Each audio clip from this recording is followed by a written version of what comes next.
7 از جذابترین کارتون‌های نوستالژیک دهه 60 و 70 که هیچ وقت فراموش نمیشن. شماره 7 پروفسور بالتازار، دانشمندی که با ماشین عجیب و غریبش معماهای بامزه‌ای حل میکرد. شماره 6 بچه‌های مدرسه والت که داستانش از یه رمان ایتالیایی بود و تو ایران با دوبله بی‌نظیرش موندگار شد.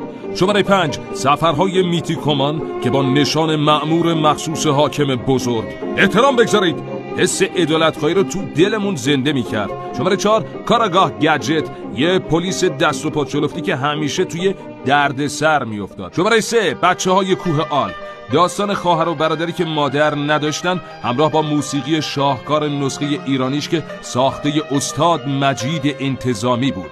شماره 2 فوتبالیستا که با صحنه‌های اسلو موشن و شوتایی که چند دقیقه رو هوا میموند یک هفته همه رو معطل میکرد.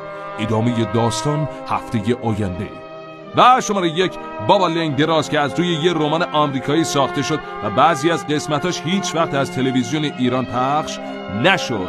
این پست رو لایک کنه، اسم کارتون مورد علاقت رو توی کامنت ها برامون بنویس.